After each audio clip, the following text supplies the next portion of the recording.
Hi, I'm John Byrne with Poets&Quants, and with me today is Anil Makhija from the Fisher College of Business at Ohio State University. Anil is the Dean of the Fisher College. Tell me why anyone should come to OSU for a business education.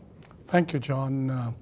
I think there are several compelling reasons why somebody should come to Fisher College of Business. It is an intimate, purposely small program, and that allows us to provide intimate level of education. For example, you'll get individual academic counseling, you'll get individual care in terms of your personal development, and the education that you will get will be multifaceted. So you can have majors, but in addition you can also have specializations.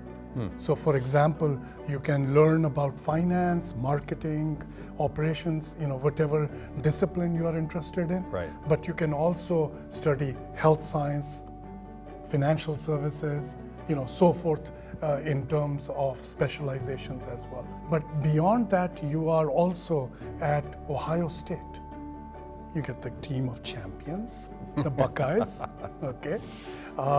In addition, you have a comprehensive research-based university so that you could be taking an elective in some other department in addition to your business education. And finally, don't forget that you're in Columbus and you have many, many Fortune 500 firms. In our recruitment, for example, 80 of the top 100 Fortune firms come to recruit with us. So you can see from education to all the things that the city offers, to the connections with the corporations and a great ultimate job opportunity are all in this one package. So let me ask you about the portfolio of programs that you have at the school. Are there certain new things or different things about those programs that you'd like to tell us about? Well, we are constantly looking for the needs of business and the needs of individuals to develop programs. So we have some periodicity in developing programs. So if you look at our portfolio, of course we have what would be kind of traditional, which is, we have an MBA program, we have a working professional MBA program, we have an executive MBA program. But we also recognize that individuals are looking sometimes, and corporations, for more focused development in a discipline area. So we have masters in accounting, we have masters in finance. We call them with slightly different names, but we have these programs. We have masters in human resource management. We have masters in business logistics engineering. We just added our data analytics major in our MBA program. We are moving into a path of having a master's in that area. Wow. So we are constantly innovating. We are also in the process of innovating for a master's in innovation and entrepreneurship. Which would be a one-year specialized degree? Again, it would be a specialized. These are typical 9-month with a shortened core and a lot of specialized courses in those areas. So that's on the graduate side. Tell me about GAP, which stands for Global Applied Projects. Yes. So there is classroom learning, but experiential learning is a very important component of education here. And so in terms of global learning, in terms of teamwork, the Global Applied Projects do an excellent job. And I'd like to give you one example, just to give you a sense of what is extraordinary about how we can go beyond doing this. So a group of students went to Kenya, and they worked on the logistics and production of what would be called a hydro pack. You've seen these beautiful pictures of women carrying pots of water, but those are hard on the back, and the water is not always safe, and storage is a problem, and so forth.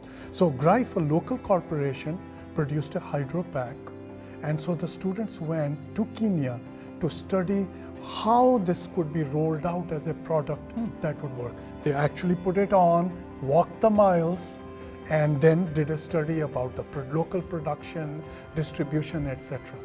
And these students, when they came back and made a presentation of that, this is the kind of learning that is never available in a textbook. Yeah. That's what Global Applied programs achieve. The other important distinction about your undergraduate program is it's a 4-year program. Yes. As you know, many schools have 2-year programs where essentially you're admitted to the university. Then in your rising sophomore year into junior year, you literally have to apply to the business school, and many people don't get in. Yeah, so we provide that opportunity. This means that the first 2 years, when they are taking care of their gen ed, etc., we already begin to work with them. So Right. for example, we have a career prep program. We bring in speakers, prominent heads of captains of industry as speakers, etc. So their education begins early on, help about choosing majors when they come in. All this can begin right from the start. So you're helping to mold and shape the student through a 4-year process as opposed to a 2-year process. Exactly. And what kind of outcomes do your students have in the program, in the MBA program? If you look at job placement, for example, 96% of our students were placed for the last graduating class. And by the way, we are targeting full 100% for the next class. Can you do it? It's a stretch goal, but I think we can achieve it. And do you think the value proposition of the MBA, has it changed? How valuable is it today compared to how it used to be? One of the things that we see in today's world is that we live in a world with a lot of disruption. A lot of changes are taking place, whether it is in the technology, the delivery of education, or the growth of areas where business has needs, like say data analytics or Right. so forth, or the depth of knowledge that we need, a growth of knowledge, be it in marketing, be it in operations, be it in finance, etc. So what has happened is the MBA programs have also grown to meet the needs of this more complex business world with a higher responsiveness, with more innovation, with more disruption.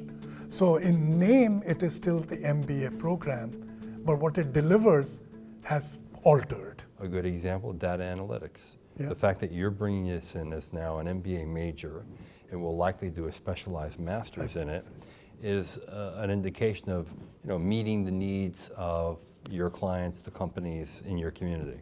Exactly. Yeah. Exactly. So you have, if not the largest undergraduate business program in the United States, it's certainly neck and neck with the next largest. A very high percentage are in the top 10% of their high school classes. That's right. The ACT scores are very, very good. So are Yes. the SAT scores.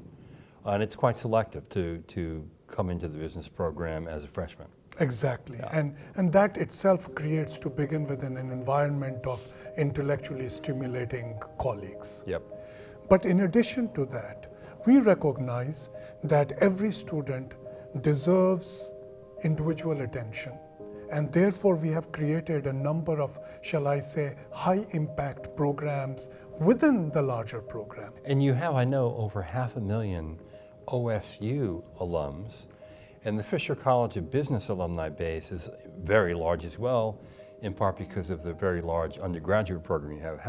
What's your living alumni number for Fisher College? It is approaching 75,000. Wow. So when you come to Fisher, that's the network you inherit. Sports is a very important part of the culture here, whether you're an undergrad or even a graduate student, and particularly your football team. Is that like a special glue that bonds together people through years?